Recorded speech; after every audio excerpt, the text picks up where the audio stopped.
At one point this season, things were so bad for the Lakers that LeBron was out here saying that I'm a winner and I want to win and give myself a chance to win and still compete for championships.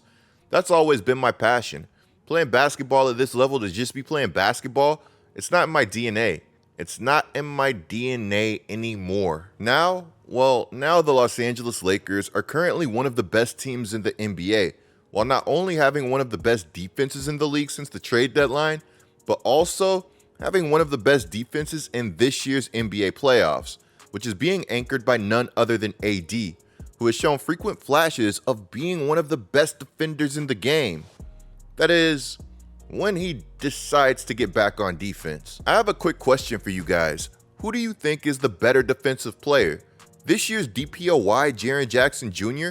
or Anthony Davis? If you give Anthony Davis the ability to roam defensively, he can absolutely wreck a game. Like it or not, he's a huge part of the Lakers' success. Since this year's trade deadline, this team has been clicking with multiple players stepping up. To name one of them, that undrafted free agent from last season that goes by the name of Austin Reaves has taken his game to an entirely new level, building off of that foundation that he laid down in college. It really does feel like this has been a magical breakout season for him. Shots a block by Davis. Final seconds, Reaves. It'll count if it goes. Oh, he puts it in from half court.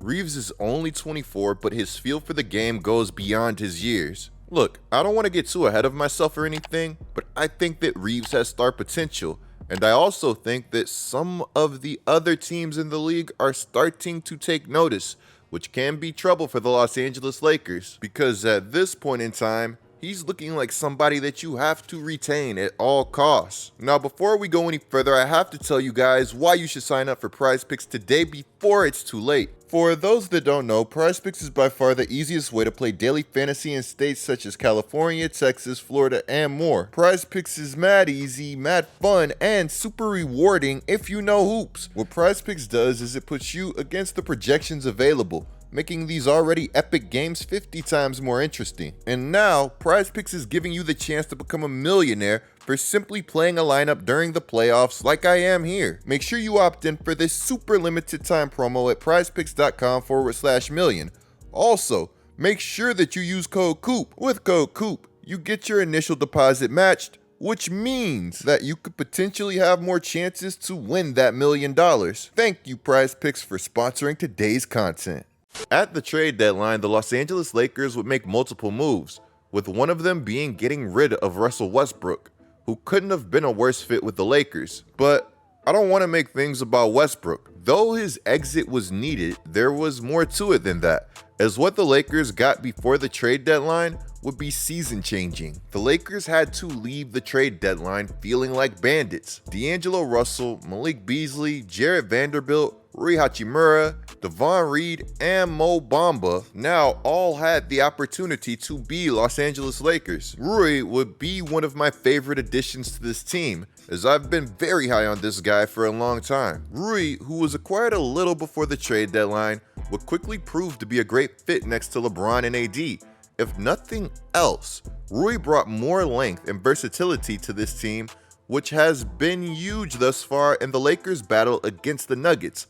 Defensively, Rui has been getting in great reps against Jokic with AD roaming, and Bron has been doing the same thing, but yet, this man Jokic is still averaging a triple-double for this entire series. Don't worry guys, I'm saying it again, we will have Nuggets content coming to the channel very soon. While I would like to see Hachimura be more active on the glass and use his length, the man has been phenomenal offensively, being incredibly efficient. In a way, I kind of feel bad for Washington because what did they get back for him again? If they thought that he was going to play any type of defense, they probably would have tried to get a bit more back for him. Now I know that this Lakers team has been far from unbeatable, but it's worth noting exactly how good that this Nuggets team is and how much that LeBron James hasn't looked his best at times, looking fatigued and like something is bothering him. All of this has led to some people even saying that he flat out looks old and is preparing for a steep fall off. Like Bron isn't out here playing phenomenal defense and hasn't been dealing with any injury issues. Mind you that Bron also had some ankle issues in this game.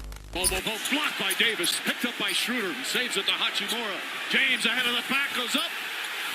Oh, he lost control, and the crowd delights in that. I can't ever remember seeing that from him.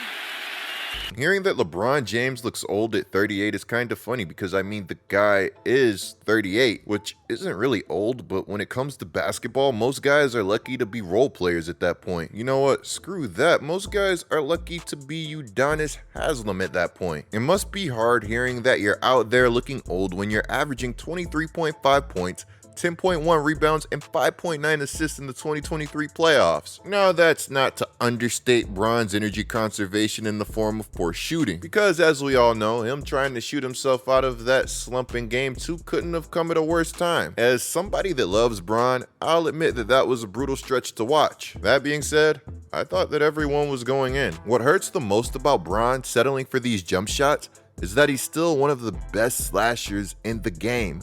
Once he gets the ball around the basket, you basically have to double team him and hope that he somehow makes the wrong pass, or you have to foul him. According to ESPN Stats and Info, at the time that I'm making this video, LeBron has missed 19 straight three-pointers in the fourth quarter, dating all the way back to Game 2 of the first round this year, which would make for the longest streak by any player in the past 25 postseasons. To quote Coach Ham, Bron is a highly capable three-point shooter, but you would like to see him and the team live in the paint. Coach Ham has a point. The Nuggets don't really play any rim protection. If you ask me, Bron is eventually going to start knocking down those threes. Even if those attempts weren't taken at the best time, the attempts themselves are a much smaller concern as opposed to what caused them. To quote Reaves, let him shoot them all he wants. It's LeBron James. We want him taking what he feels comfortable with.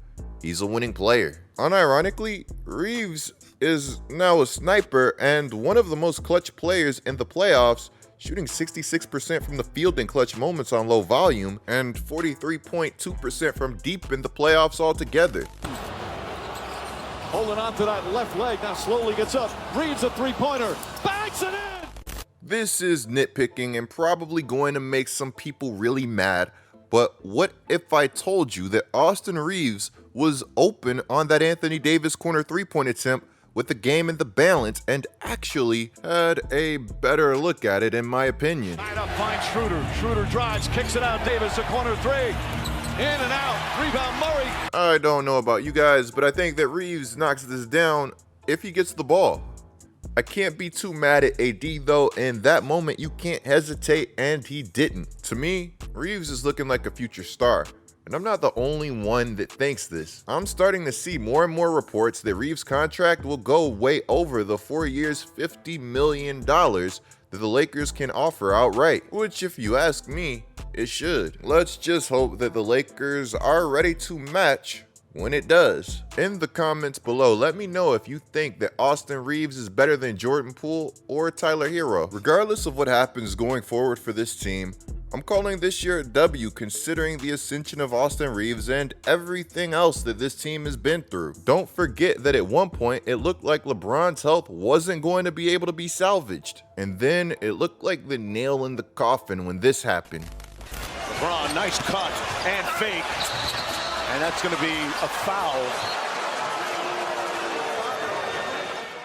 LeBron's infamous "I heard it pop" struck fear into the hearts of basketball fans around the world, and how could it not? What do you think the vibe was in that organization when they saw the face of the franchise rolling around in pain and audibly saying, "I heard a pop"? This team was 28-32 fighting for the playoffs. They could have rolled over and started looking forward to next season, but instead, they got it together. They went 8-5 in 13 games without Bron, who would have a stunning return just a month later. With the injuries compounding, I was convinced that LeBron would inevitably be shut down for the remainder of the season.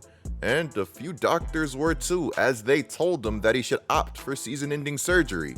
But the LeBron James of feet thought otherwise. The more that I look at it, the more that I'm able to find the good in this situation and season for the Los Angeles Lakers, regardless of any outcome that anybody expected. It's a tough reality to face, but it's reality nonetheless. Bron is 38, and even if it doesn't look like he's spending a ridiculous amount of energy every night, I can guarantee you that he is.